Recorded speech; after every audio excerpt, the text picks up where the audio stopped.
नमस्कार साथियों, कैसे आप सभी? उम्मीद करते हैं मस्त होंगे, स्वस्थ होंगे।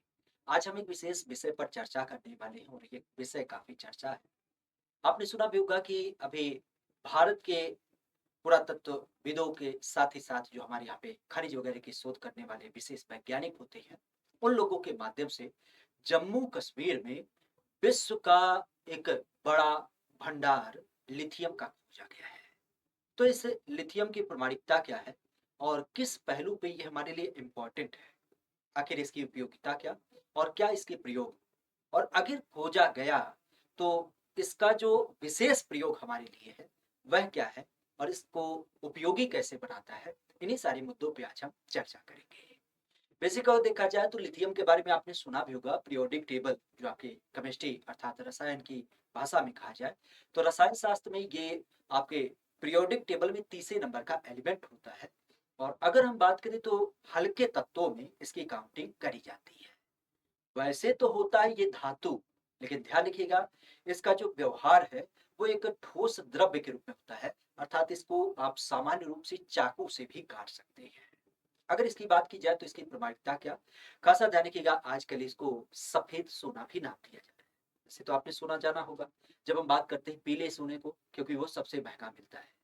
जो चीज़ें हमारे यहाँ पे महँगी मिलती हैं, कॉस्टली होती हैं, उनको सामान्यतः हम सोने के रूप में जानते हैं और लिथियम को सफ़ेद सोना इस कारण से बोला जा रहा है क्योंकि इसका जो कलर होता है वो व्हाइट होता है देखने में और महँगा बिकने के कारण इसको हम इस रूप में जानते हैं।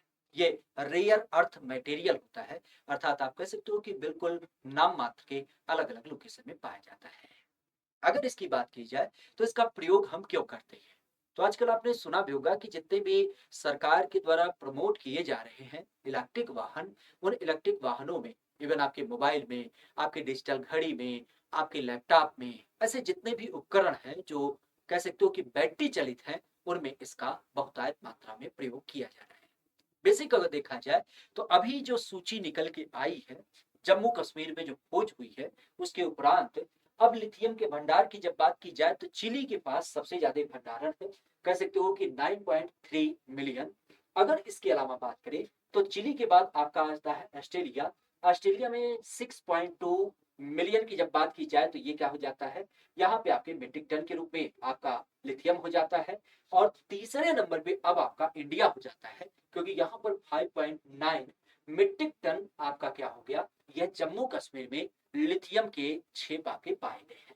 हालांकि इसके अलावा ध्यान रखिएगा कि अर्जेंटीना, चाइना, यूएसए ये सब भी इसी क्रम में है और हम कह सकते हैं कि आज हमारा जो सबसे बड़ा प्रतिद्वंदी है, खास करके चाइना की जब बात करें तो यह अब हमसे पीछे हो गया है लिथियम के स्टोरेज के मामले में। और हमारे भारत की जो अवस्थिति हो गई है वह आपके इस सूची में तीसरे नंबर पे हो गई है। करीब करीब 59 लाख टन हमने लिथियम की खोज को खोज निकाला है। बेसिक अगर देखा जाए तो आप इस विश्व मैप को देख सकते हैं जहाँ पे अलग अलग लोकेशन की अगर बात की जाए, जहाँ पे हमने चिली के बारे में चर्चा किया कि सबसे ज्यादा भंडार है, फिर आपके ऑस्ट्रेलिया के पास है और यही पर अगर बात की जाए तो हमारे भारत का अब एक नया भंडार इसमें सूची में जुड़ जाता है। हालांकि ध्यान रखिएगा चाइना भले हमसे पीछे है, लेकिन आज के पूर्व हम चाइना से क्या करते थे, इस लिथियम को आयात करते थे। हम जो अपने यहाँ पे लिथियम मंगाते थे वह चिली से या आपके ऑस्ट्रेलिया से नहीं मंगाया जाता था, बल्कि हमारी डिपेंडेंसी चाइना पे ज्यादा थी और चाइना तो आप भी जानते हैं व्यापार को लेकर के बिल्कुल प्रतिबद्ध होता है कि पैसा दो सामान लो, बाकी कोई मतलब नहीं है। बाकी अगर देखा जाए तो कुछ आपके पश्चिमी देशों में और आपके जो कांगो वगैरह का लोकेशन है वहां पे भी थोड़ा बहुत इसका मात्रा पाया जाता है। आज अगर जो बात की जाए तो इसका संदर्भ हमारे लिए क्यों महत्वपूर्ण है, ध्यान रखिएगा। आज के कुछ साल पूर्व हमारे यहाँ पे सरकार ने एक गाड़ियों के इलेक्ट्रिफिकेशन की चर्चा करी थी क्योंकि आप भी जानते हैं जितनी भी गाड़ियां कोयले, डीजल, पेट्रोल से चलती है वह वायु में क्या करती है, आप कह सकते हो कि वायु प्रदूषण फैलाती है। और उस वायु प्रदूषण को कैसे कम किया जाए तो उसके लिए सरकार ने इलेक्ट्रिफिकेशन मिशन को चालू किया जिसमें आपने फेम इंडिया का नाम भी सुना होगा। अगर इसकी बात की जाए तो इसमें सरकार का ये लक्ष्य था कि आने वाले 2030 तक हमारे सड़कों पे जो गाड़ियां चलती हैं उनमें 30% ऐसे पर्सनल कारें होंगी जो इलेक्ट्रिक होंगी, साथ ही साथ 70% कारें ऐसी होंगी जो कमर्शियल होती है वो भी इलेक्ट्रिक होंगी और 80% टू व्हीलर क्या होंगे, ये भी आपके इलेक्ट्रिक होंगे। ये एक बड़ा लक्ष्य था। और आप भी जानते हैं इलेक्ट्रिक कारों का सपना पूरा करना कोई दुस्साध्य नहीं था। लेकिन सबसे महत्वपूर्ण पहलू ये था कि ये जो अर्थ मटेरियल है, चूँकि ये रेयर होता है, बहुतायत मात्रा में नहीं मिलता, तो ये काफ़ी महँगा होता है। और आज अगर जो हम बात करें, चूँकि हमारे पास था ही नहीं, तो हम दूसरे देशों से मँगाते थे, तो इसमें आयात में भी काफ़ी खर्चा होता था, तो ये काफ़ी महँगा हो जाता था। तभी आपने सुना होगा कि सामान्य गाड़ियाँ आपकी सस्ती होती हैं, लेकिन इलेक्ट्रिक वाहन बैटरी के लागत के कारण काफ़ी महँगे हो जाते थे। आज अगर जो इसी की बात की जाए, जैसे आप समझ सकते हैं कि आखिर लिथियम की ज़रूरत क्यों? लिथियम की ज़रूरत इस कारण से क्यों? क्योंकि ये सबसे इफ़ेक्टिव आपका बैटरी माना जा रहा है, सबसे महत्वपूर्ण आपका अर्थ आइटम माना जा रहा है, जिसको हम अच्छी क्वालिटी में इस्तेमाल कर सकते हैं। आप इस चार्ट से समझिएगा, जैसे आपने 2 प्रकार की बैटरियों के बारे में अक्सर सुना होगा। एक मान लेते हैं ये लिथियम वाली बैटरी है और एक आपने जो गाँव देहात में सुनी होगी तेजाब वाली बैटरी। अगर हम इन दोनों को तुलनात्मक अध्ययन करें, तो हमारे यहाँ पे इस लिथियम वाली बैटरी को आप 3000 बार इस्तेमाल कर सकते हैं, जबकि तेजाब वाली बैटरी को आप 200 से लेके 500 बार इस्तेमाल कर सकते हैं। अब बताइए कौन अच्छा होगा? लिथियम वाला होगा।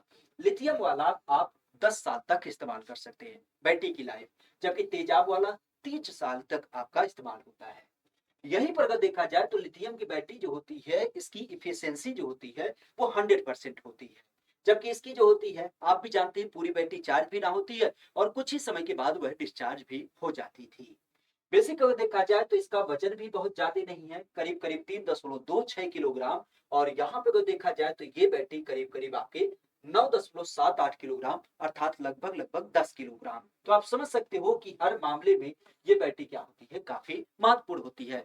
तभी तो आप देख रहे हैं कि इतनी छोटी सी डिवाइस पूरे दिवस चलती रहती है केवल एक बार चार्ज करने के बाद। और आप भी समझ सकते हैं ड्यूरेबिलिटी के मामले में कि यह बड़ी तेजी से चार्ज भी होता है। जहाँ पे इस बैटरी की जब बात की जाए तो पूरे रात आप कह सकते हो कि 5 से 6 घंटे आप चार्ज करते थे, तब जाके थोड़ी बहुत चार्जिंग होती थी। इसकी कैपेसिटी आप देख सकते हैं कि केवल 45 मिनट में हम इसको फुल चार्ज भी कर सकते हैं। बेसिक अगर देखा जाए तो लिथियम किसे कहते हैं और क्या इसका पर्याय होता है? अगर इसकी बात की जाए तो ध्यान रखिएगा, ग्रीस में एक शब्द होता है लिथोस, उसी से ये निकला है, क्योंकि ये पत्थरों में पाया जाता है और पत्थरों के आधार पे इसका नाम देखे मिलता है। ध्यान रखिएगा, यह हमारे पीरियोडिक टेबल के अनुसार धातु अधातु के बारे में आपने सुना होगा, तो यह लौह धातु के रूप में मिलता है। अगर रासायनिक दृष्टिकोण से देखा जाए, चूंकि ये तीसरे नंबर का तत्व है, तो ये क्षार धातु समूह का तत्व है।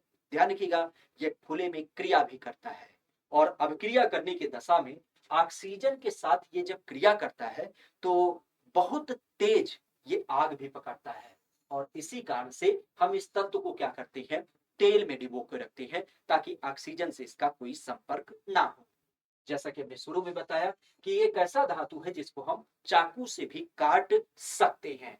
इसे ध्यान रखिएगा, हमारे यहाँ पे लिथियम का जो इस्तेमाल किया जाता है दो तरीके से होता है। एक तो होता है लिथियम बाइपोलर, बाइपोलर डिसऑर्डर के रूप में इसका इस्तेमाल किया जाता है। सामान्य रूप से अगर देखा जाए, जिसमें बीमारी या स्टेज को समाप्त करने के लिए, या हमारे यहाँ पे जो वाइल्ड मोड स्विंग होती है उसको स्थिर करने के लिए इसका इस्तेमाल, मतलब हम कह सकते हैं कि बीमारियों में इसका इस्तेमाल किया जाता था। और दूसरे पहलू की जब बात की जाए तो हमारे दैनिक जीवन में मोबाइल, लैपटॉप या इलेक्ट्रॉनिक गाड़ियां, इवन अगर देखा जाए तो बहुत सारे ऐसे आइटम जो चार्जेबल बैटरी के माध्यम से चलती है, उसमें इसका भरपूर इस्तेमाल किया जाता है। आज के संदर्भ की अगर बात की जाए तो इसकी ड्यूरेबिलिटी, इसकी लागत और इसकी उपयोगिता अच्छी होने के कारण हम इसको ज्यादा से ज्यादा प्रेफर कर रहे हैं उन पुराने मॉडल की बैटरी के आधार पे। बेसिक अगर देखा जाए तो जैसा कि अभी हमने चर्चा किया कि लिथियम का जो पैटर्न है वो क्या है, पीरियोडिक टेबल पे आप समझ सकते हो कि एटॉमिक नंबर 3 होता है। नाम की जब बात की जाए तो नाम इसका क्या होता है, लिथियम होता है। सिंबल को भी ध्यान कीजिएगा क्योंकि आजकल चर्चा में है, तो इसको Li के रूप में लिखा जाता है। शुरू में ही मैंने बताया कि ये क्षार धातु तत्व है, तो एसिड बेस के रूप में इसका नाम देख मिलता है। अगर वेट की बात की जाए तो एटॉमिक वेट भी ध्यान कीजिएगा, 6.997 ये इसका वेट होता है। सॉलिड अवस्था में पाया जाता है, क्योंकि चाकू से काटा जा रहा है, तो ध्यान रखिएगा ये धातु के रूप में क्या होता है, सॉलिड अवस्था में पाया जाता है। खासा अगर देखा जाए तो इसको किसके द्वारा खोजा गया है, आप भी जानते हैं हमारे यहाँ पे जो विभिन्न प्रकार के भूतत्व से संबंधित खनिज होते हैं, उसको लेकर के हमारे यहाँ पे भारतीय भूवैज्ञानिक सर्वेक्षण संस्थान है, उसी के माध्यम से इसको खोजा गया है। यह संस्थान आपके कोलकाता में स्थापित है, जिसकी स्थापना 4 मार्च 1851 में किया गया था। क्यों किया गया था कि हम अपने देश में जिससे भी ऐसे भूवैज्ञानिक सूचनाएँ हैं, उनको साझा करेंगे। साथ ही साथ हमारे देश में जो खनिज पाए जाते हैं, उनको मूल्यांकन करेंगे और विभिन्न प्रकार के पहलुओं को लेकर के अगर कोई हमारे पास जानकारी मिलती है, तो उसको आधुनिकीकरण करते हुए भी साझा करेंगे। ओवरऑल कह सकते हो कि जितने भी भू-तत्व वगैरह पाए जाते हैं, उनके शोध के लिए इसकी स्थापना की गई है। आज इसके महानिदेशक की जब बात की जाए, तो ये होते हैं डॉक्टर यस राजू। 2022 में ये आपके अपॉइंटमेंट किए गए थे। अगर देखा जाए तो जीआईएस हमारे यहाँ पे खान मंत्रालय के रूप में एक सहायक संस्था के रूप में कार्य करता है। खनन मंत्रालय जो हमारा है, उसकी एक सहायक संस्था के रूप में कार्य करता है, जिसके 6 अलग-अलग आपके क्षेत्रीय कार्यालय भी होते हैं, जिनमें लखनऊ, जयपुर, नागपुर, हैदराबाद, शिलांग, कोलकाता यह प्रमुख रूप से आपको देख मिलते हैं। उम्मीद करते हैं दी गई जानकारी आपको पसंद आती है। लिथियम का पहलू क्या था? चूँकि हमारे देश की अब बात की जाए, तो ये विश्व का तीसरे नंबर स्टोरेज धारित करने वाला एक आपका देश हो चुका है और आप कह सकते हो कि इस बात से अब चीन भी थोड़ा-सा सक-पका गया है। क्योंकि कहीं न कहीं हम आज अपनी ज़रूरतों को पूरा करने के लिए अधिकतर चीन के ऊपर डिपेंड थे। लेकिन अब जब हमारे यहाँ पे ही लिथियम का भंडारण प्राप्त हो गया है, तो उम्मीद की जा रही है कि भविष्य में हमारी जो चीन के ऊपर एक निर्भरता थी, वह भी अब आपकी क्या हो जाएगी, लगभग शून्य हो जाएगी। तो वीडियो अगर पसंद आता है, तो इस वीडियो को लाइक और साझा भी करिएगा। बाकी मिलते हैं किसी नए पहलू, किसी नए बिंदु के साथ। आज के लिए इतना ही। Thank you. All the best.